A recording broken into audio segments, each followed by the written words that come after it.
जय श्री हरि विष्णु। वैशाख मास महात्म्य 7वां अध्याय। नारद जी कहने लगे कि मिथिलापुरी का राजा यह अद्भुत चरित्र देखकर ऋषि के आगे हाथ जोड़कर खड़ा हो गया और कहने लगा कि हे महात्मन, इस धर्म को विस्तार पूर्वक सुने।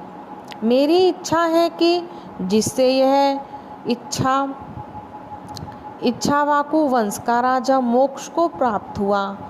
श्रुति देव कहने लगे कि तुम धन्य हो जो युवावस्था में ही तुमको भगवान के धर्म के लिए इतना प्रेम है। बहुत जन्मों से संचित कर्मों के बिना प्राणी की बुद्धि भगवान की कथा आदि में नहीं लगती।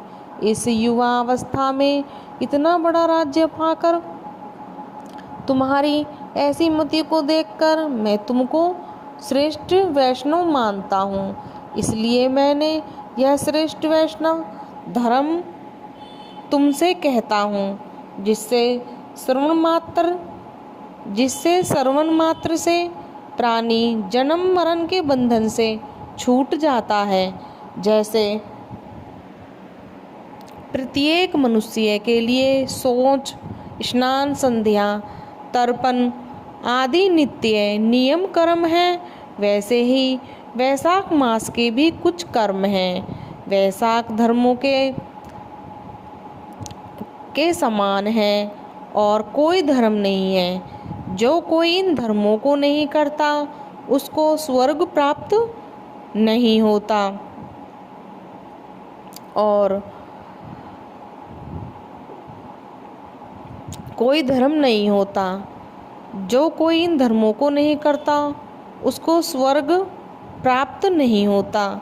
जैसे बिना राजा के प्रजा उपद्रवों से नष्ट हो जाती है, वैसे ही बहुत से धर्म भी नष्ट हो जाते हैं। वैशाख मास के धर्म जैसे जल का घड़ा देना, प्याऊ लगाना, मार्ग में छाया करवाना, जूता, खड़ाऊ, छतरी, पंखे, पौधे लगाना और ये सभी दान करना, श्रम को दूर करने वाले, गौरस का दान, बावड़ी, कुआं, तालाब, नदी, धर्मशाला आदि बनवाना, नारियल, ईख और कपूर, कस्तूरी आदि का दान करना, चंदन आदि सुगंधित द्रव्य, शैया, खाट